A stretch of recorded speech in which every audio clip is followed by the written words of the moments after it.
Paula, back with another video. Before we get into this video, I just want to thank Coronavirus 2020 Homebound Entertainment for providing this service to you.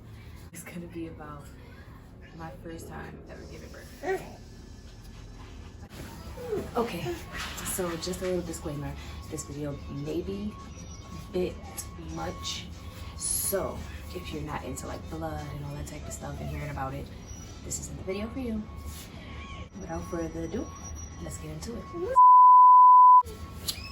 So when I first gave birth to my son, right, I was 38 weeks pregnant, and at that point I was tired of being pregnant and couldn't wait to get it over because I wanted my body back. I was like wobbling everywhere. I was having so much pain. And maybe like 2 or 3 days before I went into labor, I did a membrane sweep. So for anybody who doesn't know what a membrane sweep is, when you are 38 weeks or close to like about to be 38 weeks and you've already started to dilate, you can have your midwife just like, you know, stretch out your cervix and do a sweep, like scrape off some of the cells to help you dilate a bit quicker.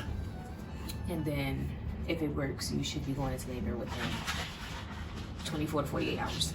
So I did the membrane sweep, and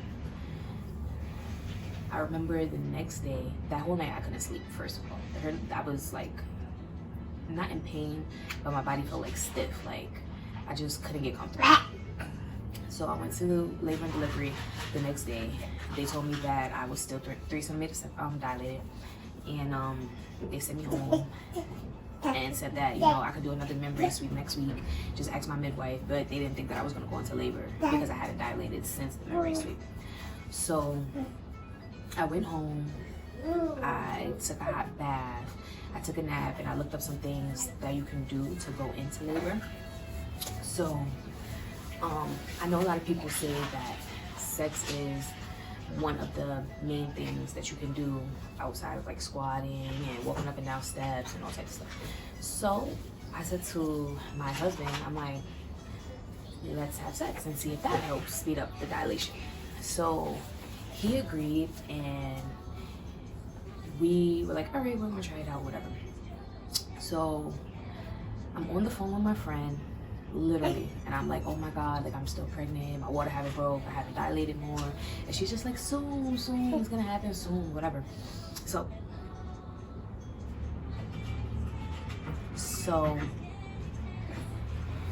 I kid you not, I hang up the phone with her, and I'm saying to my husband, I'm like, oh, let's have sex or whatever. By the way, this is my son, my first baby. Right, night? Why you don't got your shorts on? What happened to your shorts? So, long story short, after I hang up the phone, literally like maybe not like 3 or 4 minutes after, I hang up the phone and I'm like, okay, let's do this, whatever, right? Prior to doing it, I did drink a cup of ginger tea. And I'm not really sure if that helped. I'm not really sure what it did, but I did drink a cup of ginger tea. Like a hot bath. When it was time to get down to business, I'm like, okay, babe, let's do this. So I get up to like cut off the lights, make the atmosphere more like enjoyable. As soon as I lean forward, I feel like this pop, and then gushing fluids, like gushing. So I'm like, oh shit. So he's like, what, your water broke? So I'm like, yeah. He's like, stop lying, your water ain't break. So I'm like, I don't know, look. So he looked. Now, as soon as he looks, he starts getting dressed. Anybody that knows my husband knows that he takes his time. This was the fastest I ever seen him get dressed. Like, he was dressed in 2.5. I was still looking up his head to put on. And he's like, who should I call? Like, the ambulance or 911, you know, all types of stuff. So I'm like, you know, relax, whatever. I wasn't having contractions yet. So I was chilling. We ended up calling 911. They didn't take me to my hospital of choice, which was kind of like, but it was fine. They didn't take me because my water broke, and once your water breaks, you are like, I guess high risk, whatever. So they took me to labor and delivery at the nearest hospital, and I'm sitting there waiting. So if my water broke at like 10:50, I got to the hospital like 10:15. The ambulance guy was extremely rude. He was like, are you sure your water broke? I'm like, no, I'm just peeing on myself. Like, would you see it for yourself? Like, I was soaked. Then he's like, oh, what about contractions? So they were counting my contractions for me at this time. They were maybe like 10 to 15 minutes apart, which wasn't a big deal. So they got me admitted. got me a bed or whatever. I just had to wait for my room, my delivery room. So I'm waiting, and now like an hour in, maybe like an hour and a half, now I'm feeling the contraction. So I'm like, okay, it's not that bad, but I could, you know, I could deal with it.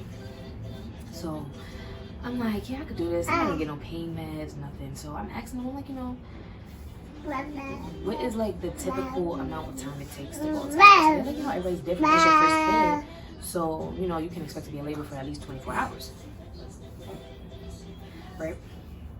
I'm like, okay, fine. So they finally give me a room after like hours of waiting. So maybe like 6-7 hours. And then I'm in my room, and we're like deep in my room. So it's like all of my husband's friends, my cousin, my brother, we're deep. So we're in there, and then now like it's 7 o'clock. 7 o'clock comes, and there's like no break between the contractions. Like, you know how there's usually like 1, 2,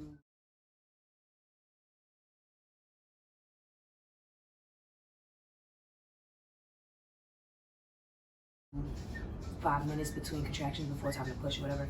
Nothing. So it was just like ongoing contractions. It felt like my body was ripping apart. And I'm just like, oh my God. Like, it was pissing me off because everybody was so calm.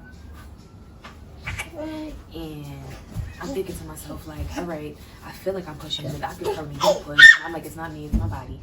And they're like, oh, it's not time. You're not ready. It's only been like 10 hours. Blah, blah, blah. So I'm like, all right, fine. Give me the epidural because this feels crazy. So it's been a couple of hours, and I'm like, okay. They're like, you know, it's your first kid, so you're not going to be in labor soon. At this point, I'm like, all right, give me the drugs because it's painful. I feel like I'm pushing. I can't stop the pushing. So they gave me drugs. As soon as it hit my system, I was knocked out for a couple hours. So now, fast forward to hours later, it's time to push. And everything is going good. I swear, it took an hour just for the head. Like, I was like, oh my God, like, this head is not going to come out. As soon as it came out, it was like a burning feeling. And then I felt like a pop. So I'm like, oh my God, oh my God. So he got stuck at the shoulders. So now I'm thinking like, oh my God, he's stuck. So I didn't have time to process it. So by the time I processed it, there were like 20 doctors in the room. You had like 10 of them standing on the bed, pushing down on my stomach. You have the delivering nurse like giving me an episiotomy. So if you don't know what an episiotomy is, it's like when they cut you from your vagina to your butthole. So you have the delivering doctor cutting me, and then they're trying to push the baby out. In the process, he swallows fluid, and they broke his clavicle. And I'm just like, oh my God. And you know, in the midst of all this pain and all this blood that I'm losing and everything going on, I'm just like, oh my God, I hope he's okay, because they're like, he's having trouble breathing. Nobody don't want to tell me what's going on. I'm just like, is he okay? Nobody's not answering me. And I'm just like, why? I'm just like, why, right? So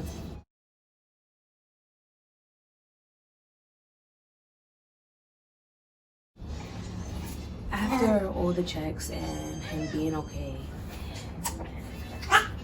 they gave me stitches. They gave me a shot because I could have bled out, and I couldn't see him right away.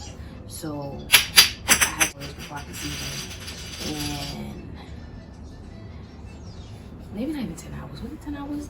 I'd say like 8 hours, 6 or 8 hours, because I had to wait until I was able to walk. I had to be able to walk to my wheelchair before I could go to NICU to see him. And by the time I was able to go to the NICU, I don't know.